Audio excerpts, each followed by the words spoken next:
안녕하십니까. 지금부터 여도는 니체 도덕의 계보학 오랜만이죠, 그죠?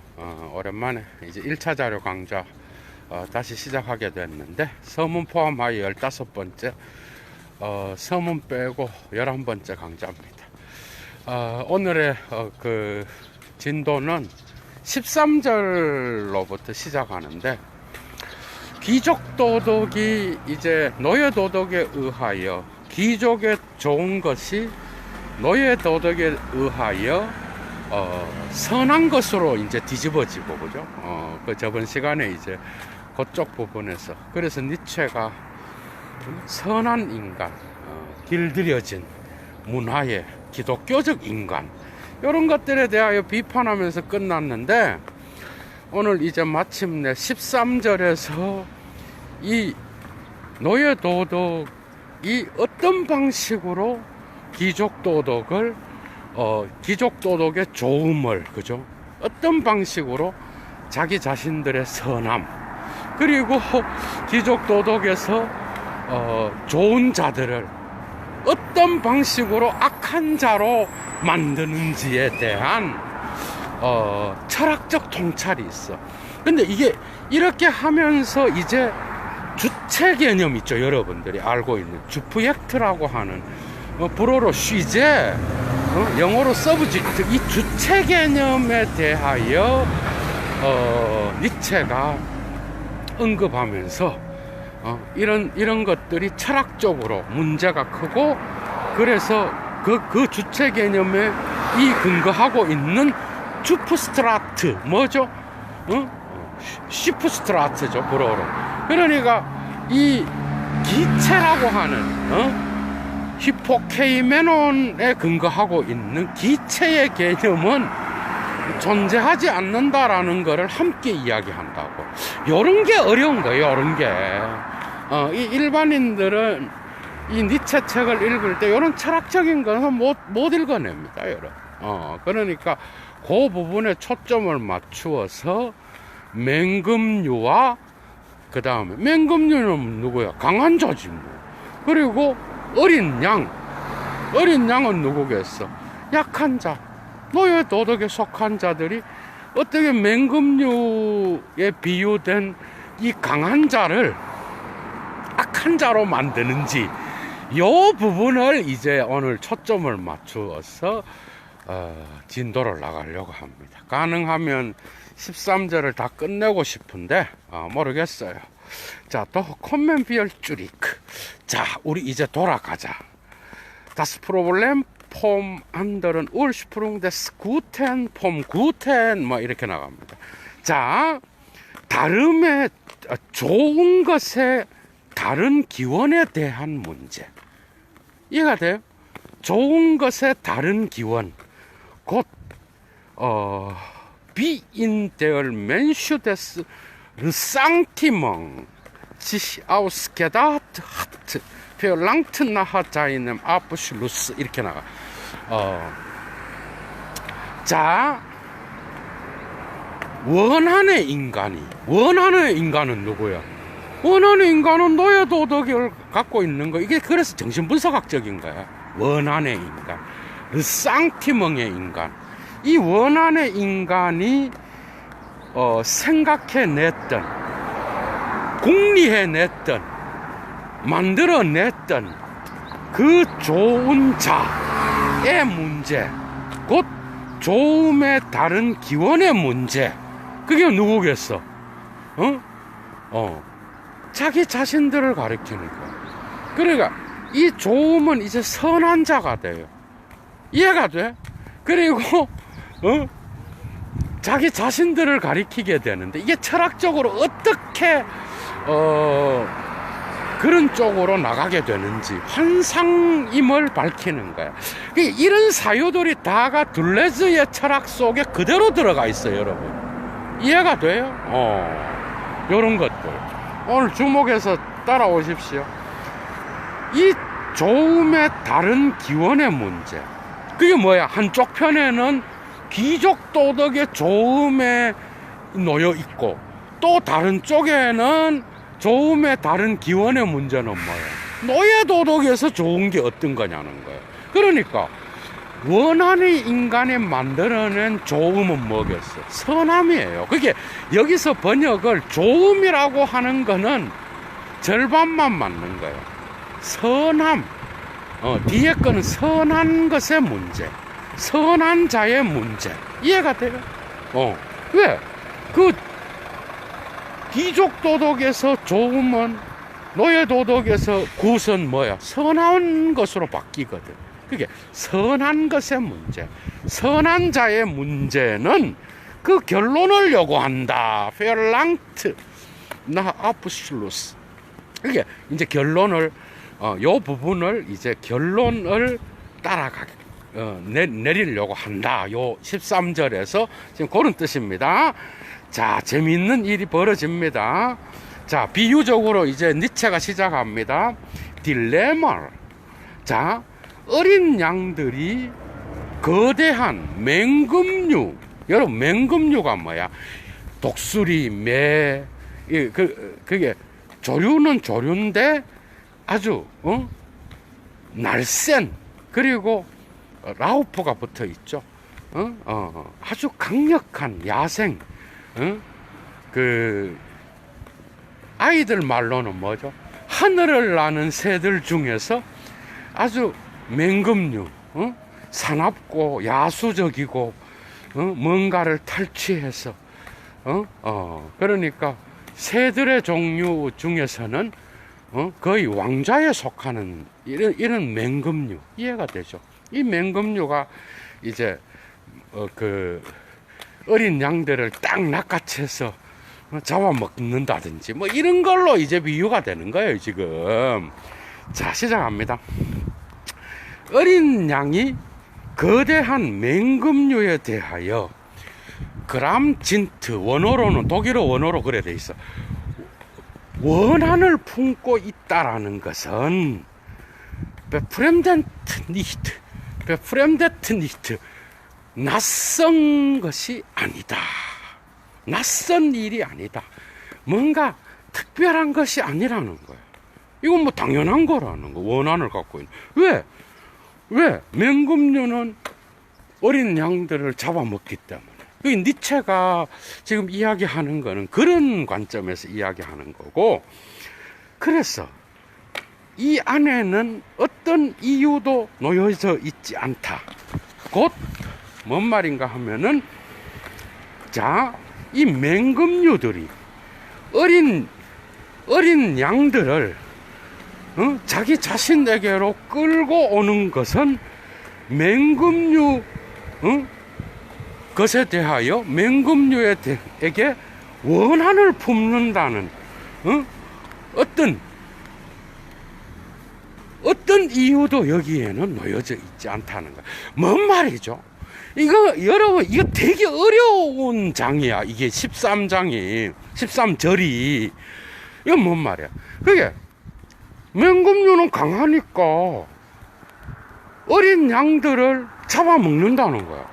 이거는 그냥 본능적이고 충동적인 그런 거지. 여기에 어떤 이유를 갖다 붙이고 이런 거는 해석이라는 거예요. 그게 독수리나 매들이 자기보다 약한 어린 양과 같은 먹잇감들을 잡아먹는 것은 자연의 이치와 같은 본능과 충동인데, 이것을 약자들이 여기에 이유를 갖다 붙이고 어떤 근거를 갖다 붙이고, 그래서 이들을 악한 자로 만들고 자기를 잡아먹는 자들을 악한 자, 나쁜 자로 만들고 자기들은 선한 자로 만드는, 이런 건 해석이라는 거예요. 그러나 원래는 그거는 자연의 속성과 같은 본능에 가까운 거라는 거예요. 지금 니체는 상당히 정신분석학적이죠, 그죠? 자, 그래서 그들이 어린 양들을 자기 자신의 집으로 끌고 와서 의역하면 더 잡아먹는 이런 것에 대하여 맹금류들에게 원한을 품을 어떤 이유는 여기에 놓여 있지 않다라는 거예요. 계속 나갑니다. 자, 그리고 어린 양들이 자기네들끼리 말한다면, 자기네들끼리 뭐라 그러는가 하면, 이 맹금류는 악하다 라고 말한다면, 가능하다면, 누가 맹금류인지, 차라리 그것의 정반대인 어린 양, 그게 맹금류와 어린 양의 입장을 그대들이 한번 생각해 보라는 거예요. 여기에서 니체가 어린 양은 그럼 선한 자가 되어야 되지 않겠는가? 니체가 지금 졸테되어 리트 굿자인 이렇게 질문하고 있어. 그러니까 이 맹금류가 악한 자라고 어린 양들이 자기네들끼리 말하게 된다면, 여기서 자동적으로 선한 자는 누가 되어버려? 이게 이제 좋음과 나쁨에서 선과 악이 생기는 지금 순간이에요. 그게 노예 도덕이 귀족 도덕의 가치를 뒤집어서 자기 자신들의 생존 방식으로 이 가치를 뒤집는 거를 이런 식으로 설명하는 거죠, 지금 니체가. 이해가 되죠, 여러분? 그러니까 자기네들끼리 이 맹금류는 악한 존재라고 말한다면, 그렇다고 한다면, 여기서 누가 맹금류이고 그 정반대인 뭐죠? 어린 양은 도대체 누구겠는가? 여기서 선한 자는 다, 그러니까 자기들을 잡아먹는 이 사람들을 악한 자라고 이야기하면은 자동적으로 선한 건 누구라는 거야? 이 말하는 자들이 선한 자가 돼버린다는 거야. 지금 요거를 니체가 자기가 사용하는 반어적 질문으로서 그렇다면 바로 이 어린 양이 선한 자가 되어야 되지 않을까? 이렇게 이제 질문하고 말한다고 한다면, 이러한 이상을 수립하는 것에 있어서는 줄 빡빡 치십시오. An dieser Aufrichtung eines Ideals. 이런 이상을 수립하는 일에 비난할 것은 아무것도 없다.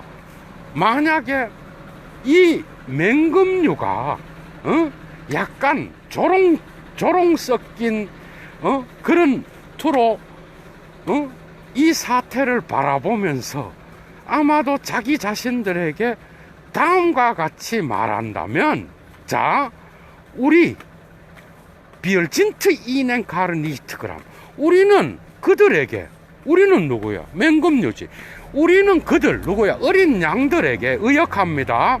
조금도 원한을 갖고 있지 않고 이 좋은 어린 양들에게 원한을 갖고 있지 않으며, 우리는 심지어 이들을 사랑한다. 어떤 것도 이 부드러운 어린 양보다가 더 맛있는 것은 아무것도 없다. 이렇게 말한다면 어떤 이상을 수립하는 것에 있어서는 비난할 것이 아무것도 없다라는 거예요. 이해가 돼요? 그러니까 여기서 이데알을 수립한다는 게 뭐야? 요런 걸 읽어내야 돼. 이데알을 수립한다는 거는, 이상을 수립한다는 거는, 이상을 세운다라고 하는 것은 다른 게 아니라, 일단은 맹금류가 어린 양들을 잡아먹잖아, 그죠? 그걸 잡아먹는 것 자체가 자연적 현상이고 충동이고 본능이고, 그래서 강자와 약자가 나눠지는데, 그래서 이들을 향하여 저놈들은 악한 놈들이야 이렇게 약자들이 말한다고 한다면, 이런 이상을 수립하는 것에는 아무런 비난할 것이 없다라는 거예요. 왜? 약자가 자기를 잡아먹는 강자를 이렇게 말한다고 해서 그게 왜 나쁘냐는 거예요. 역으로 강자들은 이래 말한다는 것이, 나는 여기에 약간 양육강식의 냄새가 나타나요, 여러분, 그죠? 그런데 여러분들이 니체를 읽을 때는 정신분석학적인 걸 고려해야 돼요, 여러분들이. 이해가 돼요. 이걸 문자 그대로 읽어서 이것을, 그래서 전공자가 중요한 거야, 여러분. 1차 자료 읽는 강좌가 그래서 중요한 거예요. 그러니까, 그런 냄새가 좀 나죠, 그죠? 그러니까, 어린 양은 그렇게 말하고, 그 강자들은 뭐야? 아우, 난 니네들 고기가 너무 맛있어. 난 니네들을 미워하지 않아. 나는 니네들한테 원한 감정이 없어. 이래 나간다는 거예요. 이 양쪽 다 자기 관점에서 해석하는 거예요, 여러분. 요런 걸 읽어야 된다고. 맞죠? 그래서 여기에서 이런 이상을 수립하는 것에는 니츠, 원문으로 해야 니츠 아우스주 제젠, 이래 아우스제젠을 쭈 부정사, 독일어의 투 부정사는 쭈죠, 그죠? 쭈 부정사랑 같이 쓰면 비난할 것이 아무것도 없다, 이렇게 되는 거예요. 니츠랑 같이 붙어서. 계속 나갑니다. 그래서 강함으로부터 그 강함이 강한 것으로서 자기를 표현하는 것을 요구하는 것. 그래서 그 강함이 제압하고자 하는 욕구, 그리고 뭔가를 이렇게 던져서 쓰러뜨리려고 하는 욕구, 주인이 되려고 하는 욕구, 그 다음에 적들에 대한 목마름, 저항과 승리에 대한 욕구, 이런 것들을 하지 말라라고 강한 것에게 요구하는 것은 바로 약한 것으로부터 그 약한 것이 자신을 강한 것으로 표현하도록 요구하는 것만큼, 그렇게 독일어로 비덜지니히 뭐야? 그렇게 모순된다는 거야. 자가당착적이라는 거야. 모순되고, 그 다음에 의미가 반어적인 것이 뒤섞여져서 뭔가 두 개는 모순된다. 의역하면 뭐죠? 강한 자에게 니 약해져라 라고 말하는 거는 약자에게 강한 자가 되라라고 말하는 거랑 동일한 모순을 갖고 있다는 거야. 이 말은 뭐죠? 뭔 말인가? 네가 어린 양 보고 네 독수리가 되라는 거랑, 이 독수리 보고 네가 어린 양처럼 되지 않는 그래서 너는 악하다라는 거는, 네가 어린 양 보고 네가 독수리가 안 됐으니까 너는 열등감 때문에 그런 소리 하는 거냐 아니냐라고 하는 거랑 두 개 다가 모순이라는 거야, 니체는. 이제 이해가 되죠. 그런 의미로 니체가 지금 사용하고 있는 겁니다, 여러분. 자, 계속 나갑니다. 그래서 어느 정도의 힘, ein Quantumkraft ist ein ebensolches Quantumtriebwille wirken, 이렇게 나가. 자, 어느 정도의 힘은 바로 이러한 어느 정도의 충동이자 의지이며 작용이다, 이렇게 말하고 있고, 차라리 심지어 그것은 이러한 충동작용, 의욕작용, 작용 자체 이외에 다른 게 아니라는 거야. 이것은 상당히 정신분석학적 용어들이죠. 그리고 오직 언어의 유혹 아래에서만, 언어 속에서 화석화된 이성의 근본적인 오류 아래에서만, 그걸 언어의 유혹 아래에서만 이 모든 작용은 작용자를 통하여 조건 지어져 있다는 거예요. 그게 이 모든 작용은 작용자가 있고, 그게 바로 뭐예요? 주체예요, 주체. 주프젝트라고. 그게 두르히 아인 주프젝트, 주체를 통하여, 작용자를 통하여 이 모든 작용이 조건 지어져 있다고 이해하는, 그래서 그것을 오해하는 그런 언어의 유혹 아래에서만 사태는 다른 식으로 나타날 수 있다라는 거예요. 뭐죠? 이런 식의 요구는, 그러니까 귀족 도덕 보고 귀족들 보고 너는 우리와 같이 약자들이 아니어서 니네들은 교만하고 오만하고 니네들은 악한 인간들이다, 이렇게 주장하는 것, 그죠? 이런 식의 주장은 뭐야? 거기에는 환상이 들어가게 되는데, 그게 뭐야? 작용자가 따로 있고 그 작용자라고 하는 거에다가 주체를 들씌워서 니네 강자들은 전부 다 이런 놈들이다 라고 말하는 주체의, 그러니까 데카르트와 칸트와 헤겔이 의존했던 그 주체 배후에 기체가 있는 것처럼 착각해서 이 모든 자들을 강자로 몰고 니네들은 악한 자다, 이래 말하는 거랑 철학적으로 보면 주체 철학이 이런 짓을 한다라는 거예요. 주체 철학의 붕괴가 이런 식으로 나타나요, 여러분. 니체한테서는 특이한 방식으로 주체를 까버립니다, 여러분. 참, 그죠?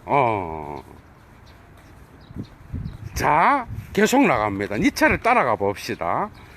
곧 바로, 자, 사람들이, 다스폴크는 백성, 민중 이런 뜻인데, 일반 사람들 이야기하는 거예요.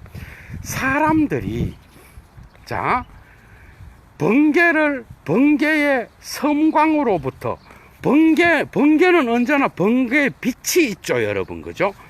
그러니까 번개의 섬광으로부터 분리해내서 후자를 행동으로서 곧 주체의 작용으로서 받아들이는 것처럼, 곧 여기서 주체는 누구야? 번개죠.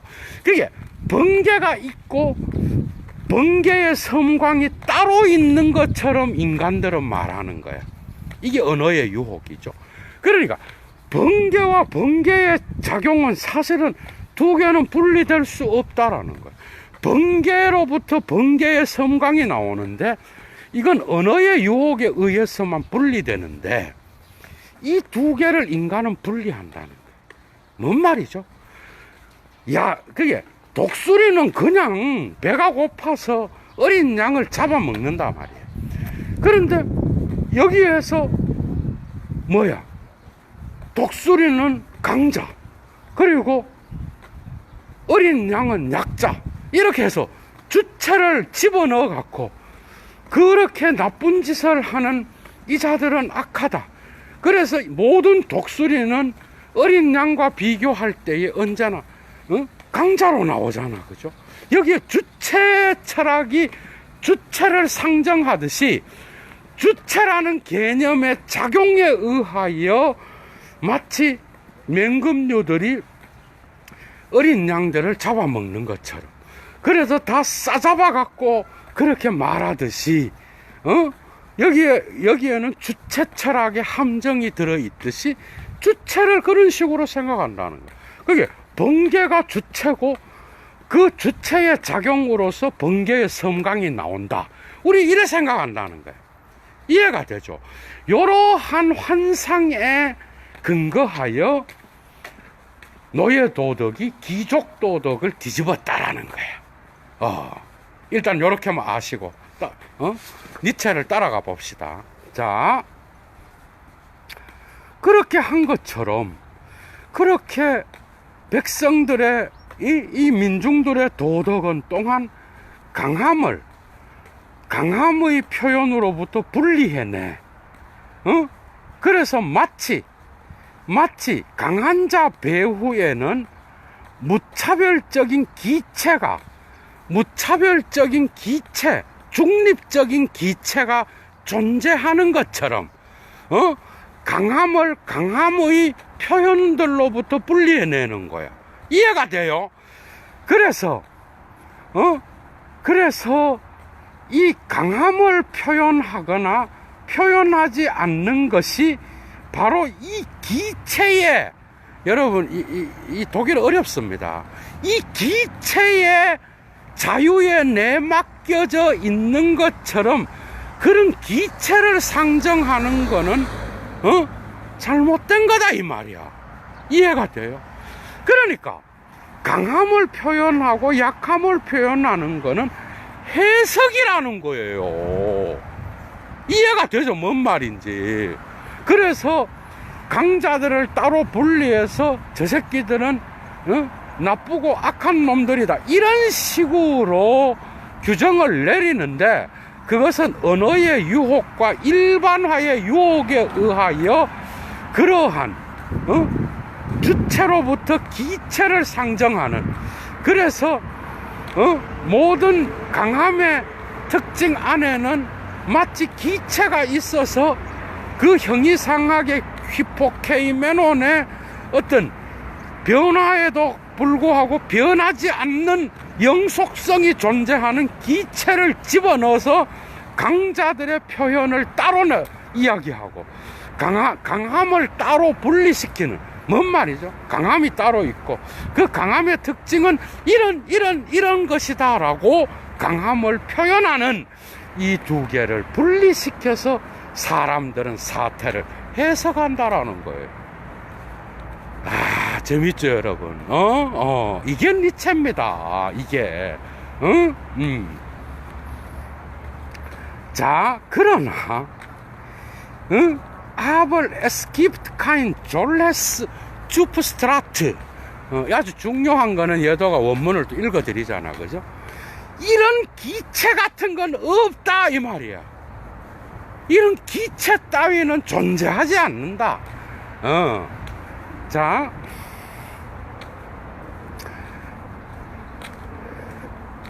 아주 중요합니다.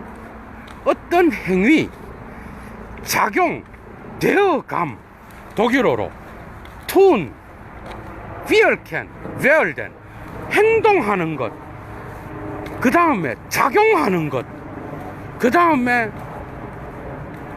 되어가는 것, 배후에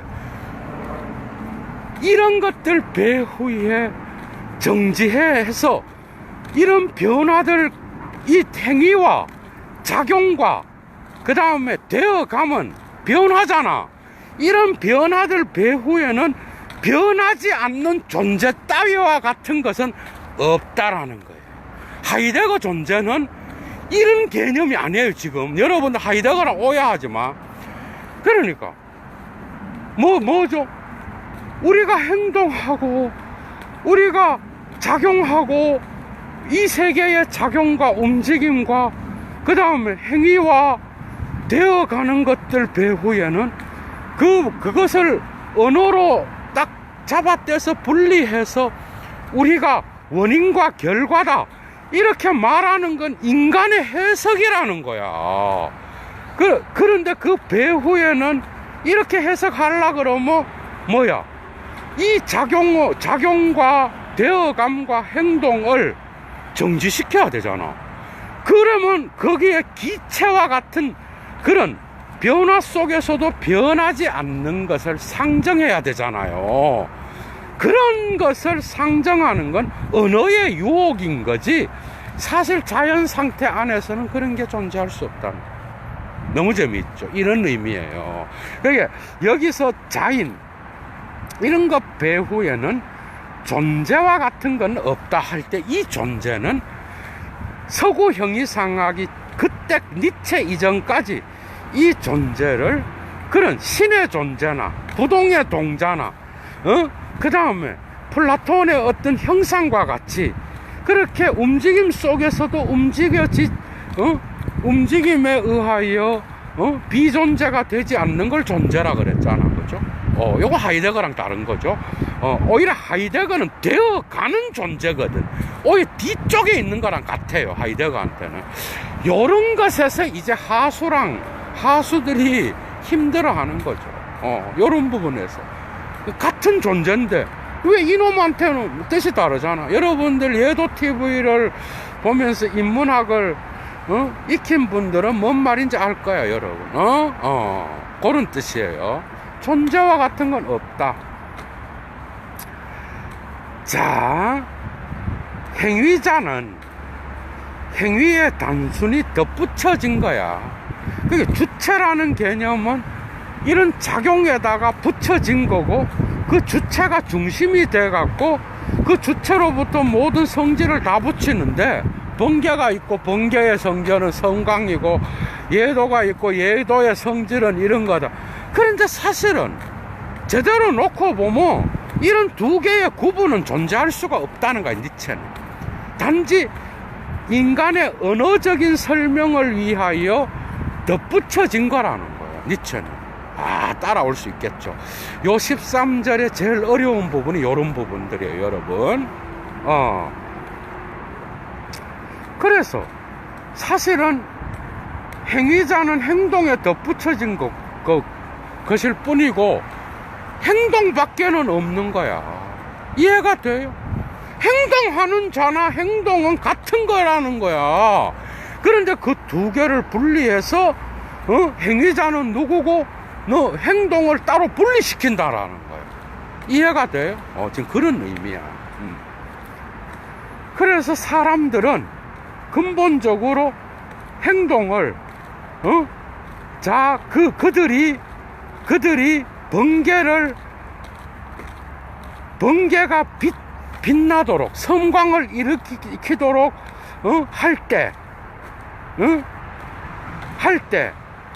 그 사람들은 근본적으로 행위를 2배로 배가시키는 게 되는 거야. 그리고 이것은 행위의 행위인 거야. 왜 그런지 알아요? 행위의 행위인 이유는 그것은 동일한 사건을 원인으로 첫 번째 정립하고, 그리고 나서 원인으로 정립한 뒤에 그 다음에 다시 한번 결과로서 정립하는 거야. 사태를 보고. 들레즈가 이런 거에서 영향이 크겠죠, 여러분. 그죠? 그 원인과 결과, 그런 게 어디 있어? 매 순간 제로점인 거예요. 출발점인 거야. 그래서 차이를 만들어내는 건데, 사실은 모든 이 세계의 작용들은 정지해 있는 게 어디 있어? 계속 움직이고 있어. 언제나 제로점인 거야. 매 순간 다른 존재자로서 차이 그 자체가 자체를 언어는 따라갈 수 없는 거죠, 그죠? 또 들레즈 얘기가 또 나오게, 또 얘도가 이 1차 강좌를 좀 빨리 진도도 맞추면서 깊이 있게 들어가야 되고, 다른 철학자들도 적절하게 언급을 하긴 해야 되는데, 너무 나가면 또 진도가 안 나가게 되니까, 그죠? 그런 것들을 조절을 잘해야 되는 거죠. 자, 계속 나갑니다. 그래서 이렇게 원인과 결과를 나누고, 그래서 행위에 행위를 덧붙이고 배가시키는 거라는 거야. 자연과학의 나투얼 폴셜, 자연과학의 연구자는 그들이 디크라프트 베벡트, 힘이라고 하는 것은 움직이게 하는 것이고, 디크라프트 페 울자하트, 힘이라고 하는 것은 어떤 원인을 유발시키는 것이다. 이런 식으로 말할 때, 이때의 자연과학자들이 사태를 더 좋게 만드는 게 아니라는 거야. 우리의 전체 학문은, 그것의 모든, 학문의 모든, 자, 이제 원어가 또 페이지가 넘어가. 학문의 모든, 그 모든 것이, 그것의 냉철함과 그것의 감정으로부터의 자유에도 불구하고, 학문의 특징이 뭐죠? 냉정함이죠, 그죠? 그래서 냉정하게 감정에 쏠리지 않고, 특히 자연과학의 어떤 그런 것들은 쏠리지 않고 냉혹함을 갖고 있고, 감정에 쏠리지 않는 자유에도 불구하고, 학문이라고 하는 거는 언어의 유혹 아래에 서만 가능한 거야. 줄 빡빡 치셔요. 그게 이미 니체는 자연과학 역시도 해석이라고 하는 것을 이야기하고 있는 거예요, 여러분. 엄청난 거죠. 이미 19세기 말에 이런 얘기를 했어. 겨우 진리와 방법이 이거를 주제로 삼아서 딜타이가 살 자연과학도 역시 해석이, 오늘날 그 모든 과학자들이 이 해석학적인 그런 특징을 자연과학에서 발견하기 이전에 이미 니체는, 그죠? 이런 모든 학문이 이런 언어의 유혹 아래에서 원인과 결과를 상정하고 계산하고 이렇게 해갖고 학문을 세웠다라는 거예요. 이미 이 이야기를 하는 거죠, 여러분. 그리고 운털 게쇼베는 백셀벨거, 은밀하게 아래쪽에 집어넣어진 기형아인 주체로부터 자연과학 역시도 벗어나지 못했다. 왜? 주어를 상정하고 원인이고 이 주어에 붙는 수로들이 결과다, 이렇게 돼야 되는 거예요. 모든 학문은 철학이든 뭐든 간에. 그러니까 니체는 뭐야? 은근슬쩍 집어넣어진 디 운털 게쇼베는 주프젝터, 이게 뭐야? 이게 웩셀벨거 기형아야, 여러분. 기형아는 뭐죠?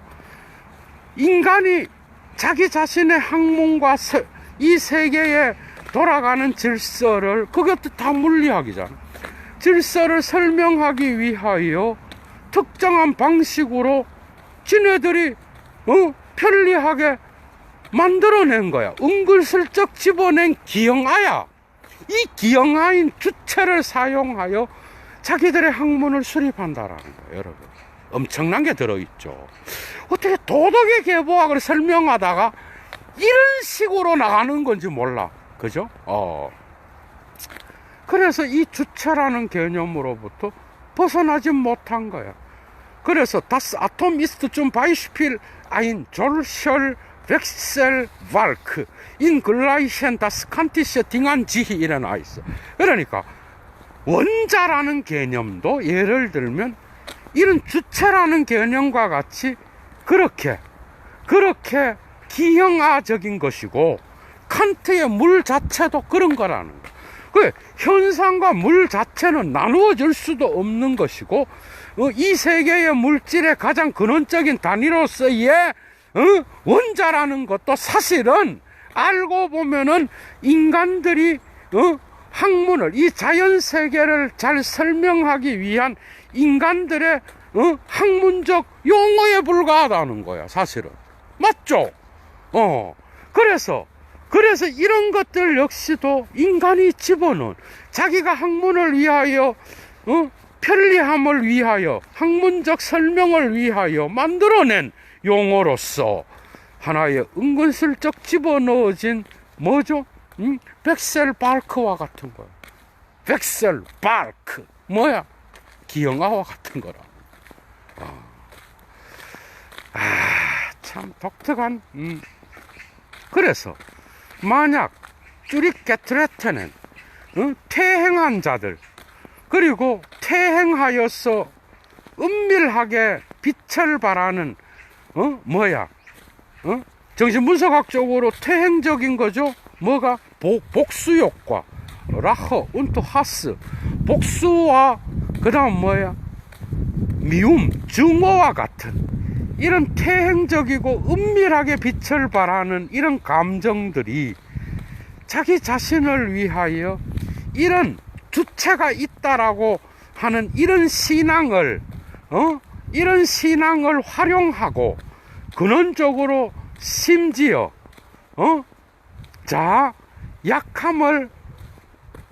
약하게 되는 것이 강자의 자유에 있는 것이고, 그 다음에 이걸 다른 말로 뭐죠? 어린 양이 되는 것이 맹금류의 자유에 내맡겨져 있는 것처럼, 그런 신앙 이외에 어떤 다른 신앙도 더 열렬하게 근본적으로 보존하고 있지 않다고 한다면, 그렇다면 이것은 얼마나 놀라운 일이겠는가. 니체가 이런 말하고 있어요. 이 말은 뭐죠? 이런 이야기를 하고 해석할 때 특정한 주체를 설정해야 되고, 그 주체는 그 인간에게 고정된 의미로서, 원인으로서 나타나야 되는 거예요. 니네들이 우리를 잡아먹고 니네들은 악한 놈이야. 이거는 영원히 움직이지 않는 주프스트라트, 히포케이메논과 같은 그러한 뭐죠? 그러한 기체로서 작동하는 그 주체를 설정해야만이 가능한 해석이라는 것. 이걸 끌어들여서 활용하지 않으면 뭐죠? 맹금류를 악한 놈이고, 자기 자신을 약자들이 이 맹금류를 보고 어린 양들이 저놈들은 악한 놈들이야, 우리는 선한 놈이야, 이런 식의 해석이 가능하려 그러면 이런 환상적인 기영아와 같은 주체 개념, 곧 주프스트라트 기체 개념을 뭐죠? 영원한 존재의 질서에서 변화에도 불구하고 변화하지 않는 것이 있다라고 하는 이 기체의 환상에 근거한 주체 개념을 설정해야 이런 해석이 가능하다. 아, 여러분, 니체가 완벽하게 이해되는 순간입니다. 그죠? 그런 뜻이에요. 얘도 옛날에 혼자 읽을 때 이쪽 부분을 이해를 못했었어요, 여러분. 그 뒤에 독일 가서 다시 읽으면서 아주 천천히 깊이 사유하고, 그 다음에 선생님이 썼던 그러한 다양한 니체 자료들을 섭렵하면서, 아, 정말, 이런 의미가 있구나, 이런 뜻이 있구나 하는 것들이 이제 이해가 되기 시작하는 거예요. 주체 철학을 깨는 게 이런 방식이에요. 여러분, 한번 들어봤어요, 여러분? 도덕의 개보하기. 이 주체 개념을 이런 식으로 깨버려, 여러분. 자, 이로써 이들은 자기 자신에게서 맹금류가 되는 것을 맹금류에게 기속시킬 수 있는 권리를 획득하게 되는 거야. 그러니까 저 새끼들은 우리의 부류랑 다른, 우리를 해치고 우리를 잡아먹는 이런 악한 집단들이고, 저기에 속한 새끼들은 다 악한 놈들이다. 이런 식의 형이상학이 생기게 됐다라는 거야. 그래서 이 맹금류에게 그런 악함의 책임을 뒤집어 씌울 수 있는 기체로서의 주체 개념이 형성됐다라는 거야.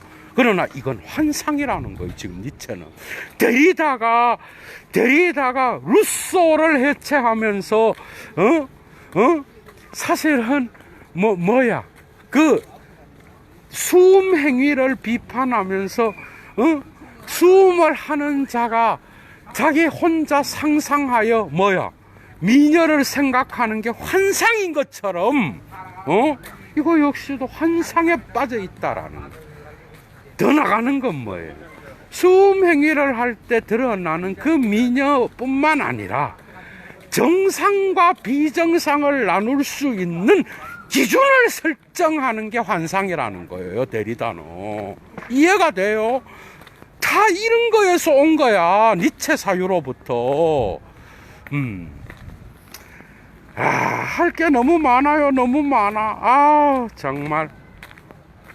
그래서 억압된 자, 그 다음에 짓밟힌 자, 그 다음에 강간당한, 능욕당한 자, 이런 자들이 무기력함에 복수욕에 가득 찬 계략으로부터 자기 스스로에게 다음과 같이 말한다면, 줄 빡빡 치셔요.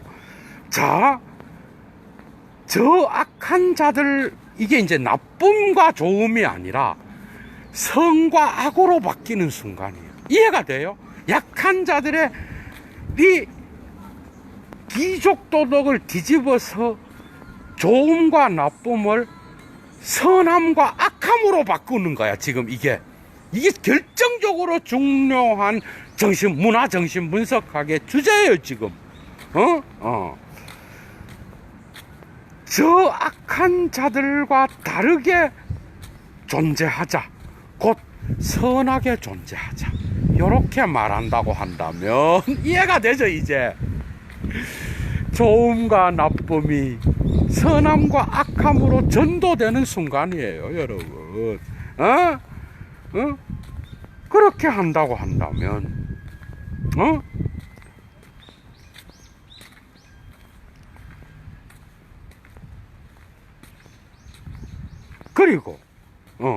그리고 능욕당하지 않는 자, 그 다음 계속합니다.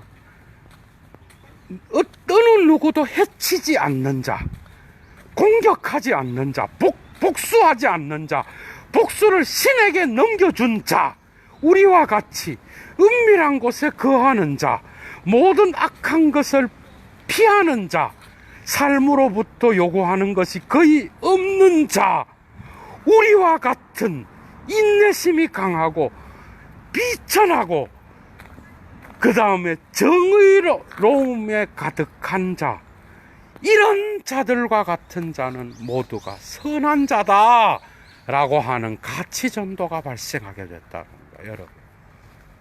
재밌죠? 지금 원문을 응? 계속해요. 니체를 따라갑니다. 자다, 이것은 냉정하게 그리고 치우침이 없이 칼트 운트 온의 폴 아인 게논멘하이트 안게헤얼트, 분사구문이지 뭐.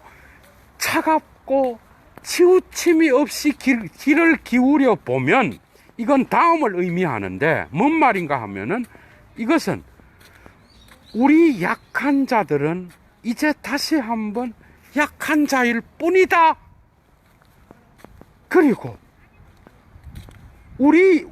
우리가 어떤 것을 할 수 있을 만큼 충분히 강하지 않는 것은 충분히 강하지 못한 그런 우리의 능력을 넘어서는, 의역하면 그런 어떤 것도 행하지 않는 것은 선한 것이다, 좋은 것이다 라고 자기 만족하는 것이 아니고 무엇이겠는가 이 말이야, 니체는.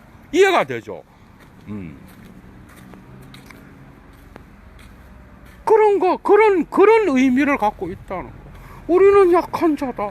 우리는 우리의 능력을 넘어서는 것을 하지 못하고 맹수한테 잡아먹히는 게 바로 우리의 존재 가치다. 우리의 본질은 그거다.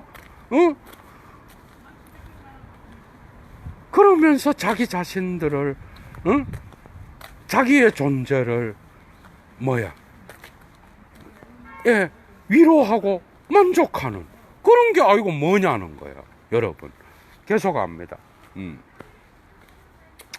그래서 이런 떫은 정황, 그리고 가장 저급한 영리함, 곧 벌레들이나 갖고 있는 저급한 영리함, 이런 떫은 상황, 이게 무기력하게 당하고 나서 그 당한 거를 도덕적 가치로 전도시켜서 저놈들은 나쁜 놈, 악한 놈들이고 우리는 선하다, 이런 식으로 자기 위로하는 이런 떫은 상황. 그래서 벌레들, 곧 너무 많은 것을 하지 않기 위하여 죽은 상태로, 큰 위험이 닥쳤을 때 죽은 상태로 놓여 있는 벌레들과 같은 그런 자들이 갖고 있는 저급한 영리함, 이런 것들은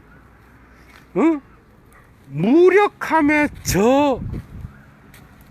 위조 지폐, 그 다음에 무력함의 자기 기만 덕분에 체념 엔트 자겐된 체념하면서 슈틸렌, 조용하게 아프발텐덴 투겐트, 조용하게 기다리는 그러한 미덕의 화려함의 옷을 입은 게 아니고 뭐냐는 거예요.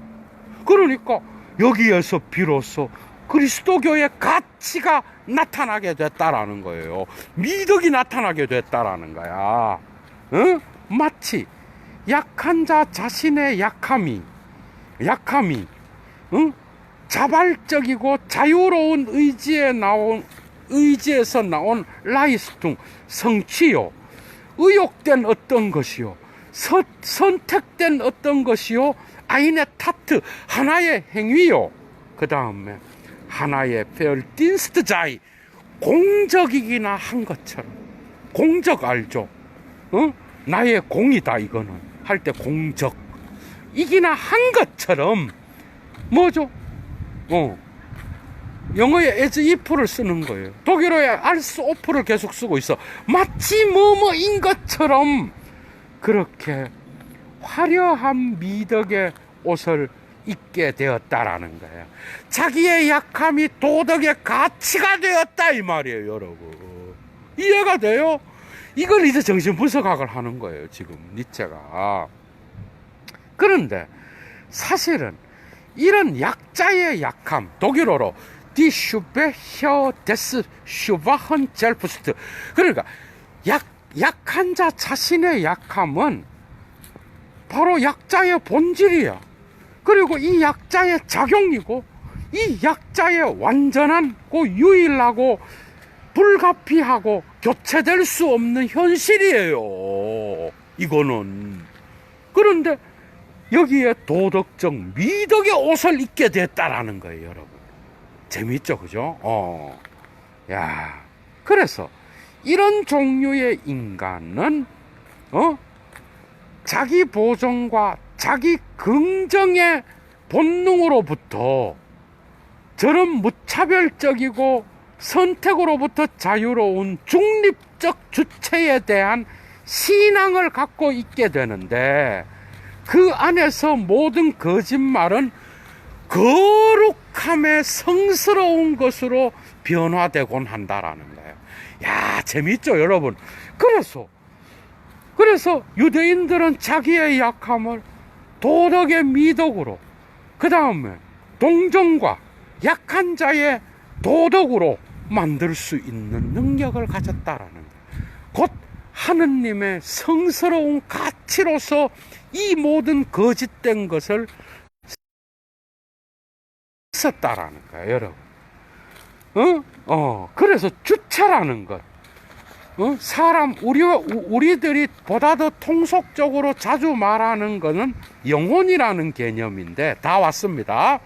이 주체라는 것, 통속적으로는 디질레, 영혼 하면은, 자, 이제 다 끝났습니다. 아마도 이런 이유 때문에 지금까지 지구상에서 가장 훌륭한 신앙의 명제가 되었다라는 거예요. 이해가 돼? 종교의 명제가 되었어. 믿음의 명제가 되어버렸어. 이것은 주체, 영혼. 여러분, 들레스 데리다가 50년이 지나서야 발견한 사유들이요, 이미 1887년도에 그 전에 사유한 거죠.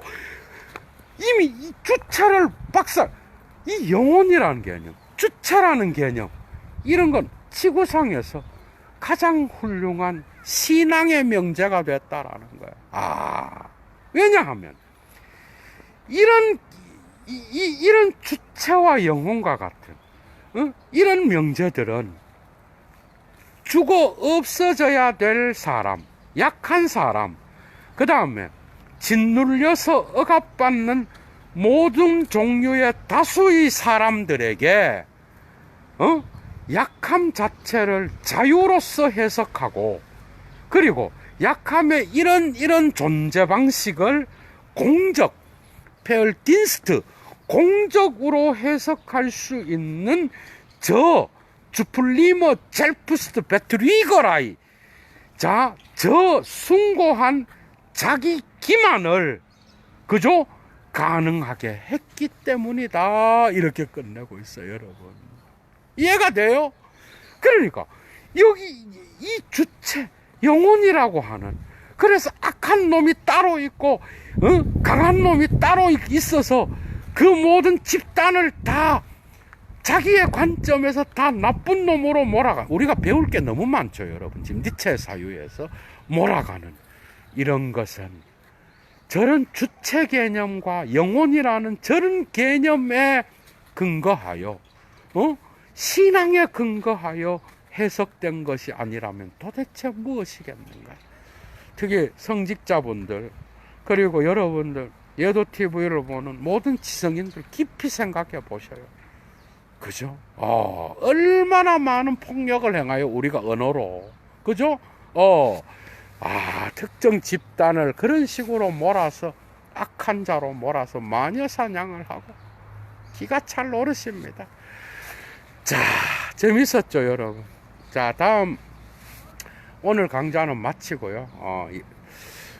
다음 16번째에서는 14절 끝냈습니다, 여러분. 13절을 끝냈고 14절 그리고 15절 이제 아퀴나스의 지옥론을 까면서 막 이제 결론 부분, 제1논문 결론 부분만 남았습니다. 좋은 하루 되십시오. 얘도 물러갑니다. 추스.